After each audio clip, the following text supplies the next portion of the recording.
Hello everyone, this is ETH Dragon, and welcome back to another episode of Farm Heroes. So we gotta blitz through the replays. It's almost the end of the season, and the first two, because of the update, we can't see. I'm pretty sure this match, I vaguely remember it was basically just, I think it was hit and run. That usually doesn't go well if you don't prep properly. This I could not view, so I can't say anything about it, but let's get started with the third replay of the week. And I mean, it's all about the usual. This general layout I have is same results every time. Quite the interesting racing though. You don't see more offensively oriented racings with plus attack, especially. I'm guessing it's the creep Bright Shrine. That'd be my guess. So, you know, you do this, and I think it should be kind of obvious what the problem with this is. Besides the fact that she doesn't neutralize any debuffs. So, like, even though you live, you don't kill, so it just doesn't work. I don't know what to say. And well, Duma Meeman again with pivot, nothing too special.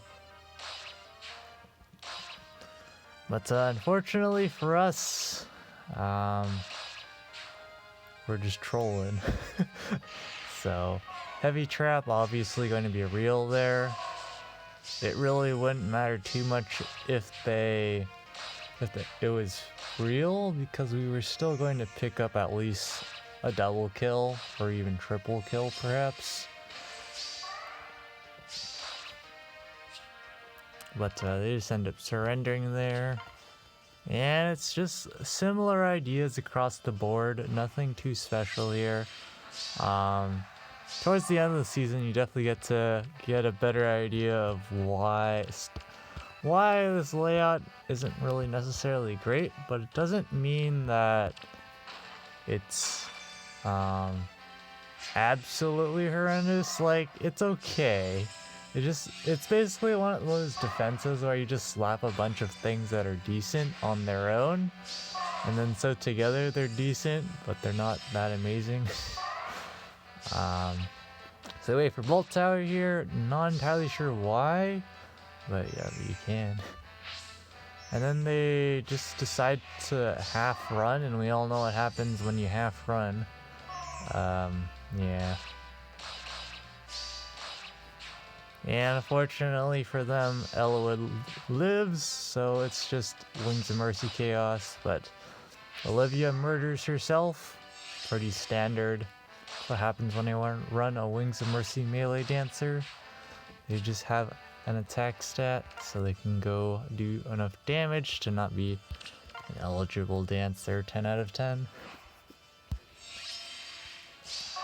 But again, recurring themes. I don't like legendary Crom when it's water season. Like, I personally use him, and I know a lot of people use him because he's solid, but people try to run him in enemy phase sets like this, and I mean, it works, but I don't know.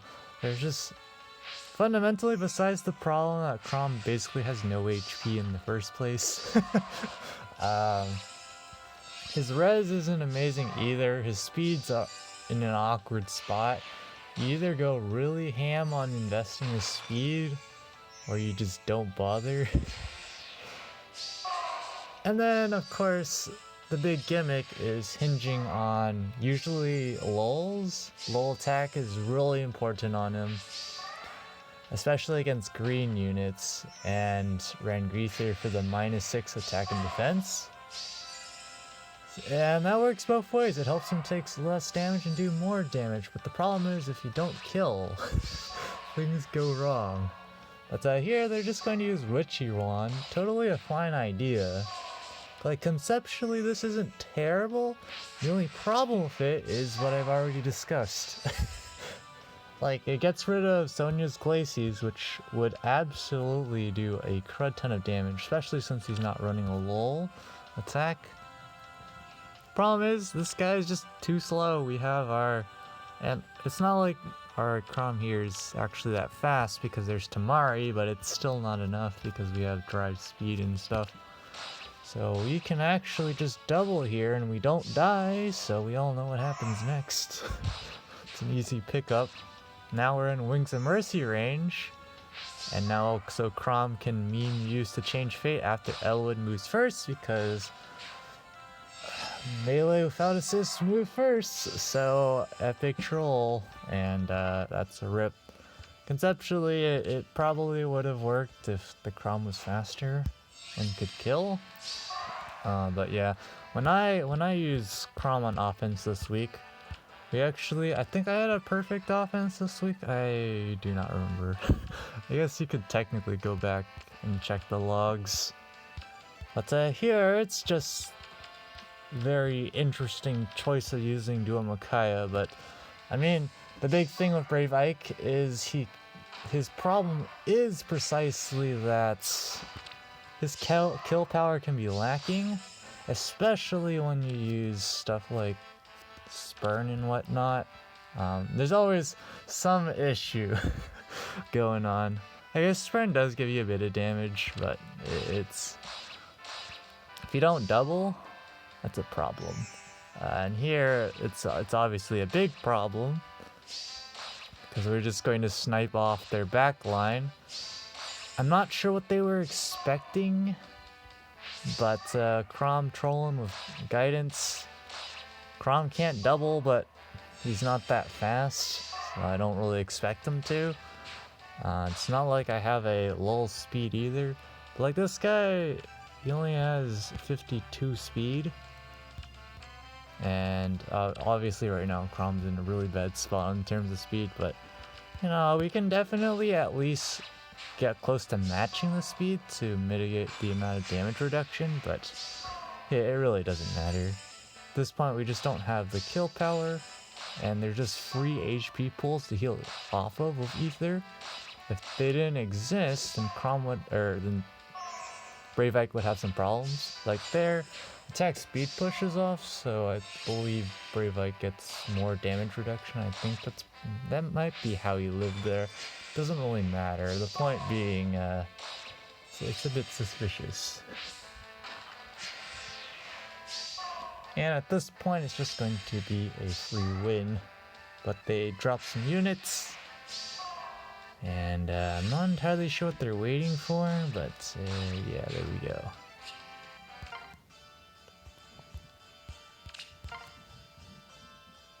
Yep, we're just derping around on defense and we just record all these for the records. It's not really for anything else. Like later on, if I want to analyze my matchmaking history or something, I'll have access to a decent amount of footage. But absolutely no merges here. So of course the first thing you gotta think to yourself is what can you do with this team against this team? And it really just seems like hit and run. You're not really trying to hit and turn against this team with any of these particular units. Like Dimitri, you gotta have enough defense to make your damage reduction work, and like even Duma here, as meme as he is, he doesn't have a non-trivial amount of defense. Or like Elwood, 42 defense on initiation, Crom 40 defense. And there's like Mirabilis for debuffing or whatnot. It's kind of non-trivial for him for his defense-based damage reduction to work well. And so this conceptually here is not a bad idea, but again, they just can't kill, and Elwood just has a ton of defense to help mitigate against the defense-based damage reduction, so Glacies is just shredding, and now these guys are in range, but we can't use any Wings of Mercy shenanigans, but we still have guidance at least for a little extra mobility. But yeah, that's just the rip. There's just not enough damage output there. And that's literally my only punish to people who use defense tiles. If they can't kill and they don't set up their units properly, their backline can get sniped off. Because when you're on a defense tile like a tank, the dancers are definitely not feeling like attacking most of the time. You have to be like green and have super low defense or something for them to want to do that. Or like intentionally like panic play yourself or whatever. You have to do some jank things for it to work. But here I don't know if they calced everything out. I would guess probably not. That would be my guess. But it doesn't matter. The only thing that matters is the outcome, not how you got there. For ether raids in particular. So Crom barely dies there. But here the thing that they needed to calc was Olivia not two-shotting, because literally one more attack on Olivia and she would have killed there. So we would have been happy with just one kill. But yeah, this is not max flowers or max merges or at all, so that's just the classic stat check fail. It was like that when we were using Legault. He just never has enough speed or attack. He just never has enough of any of the stats. It's just how it is. It really doesn't matter at this point. Here we have Brave Hector. This is quite the rigged match. Definitely rigged. Of course, it's not a fully merged up Brave Hector, so of course it didn't have to go this way, but it's kind of why you gotta kelp things out. You can't just take things for granted. And Duma's upheaval actually comes in clutch here, as you'll see in a second. Duma still doing a good chunk of damage, but like the big problem with these guys is with the basically always getting soul on the counter, and of course the -6 defense on the foe. If you invest enough attack into Hector, he one-shots a good chunk amount of units, and so soul does heal quite a large amount. So this works pretty well. The problem is, yeah, 100% not rigged at all. The exact one-shot. And this, of course, is just a +2 Sonya. Like, it's literally nothing special. 0 flower investment. But this is why I'm running a Mirror Strike instead of Fury. Because Fury literally does nothing. Except maybe set up Wings of Mercy, which would do absolutely nothing.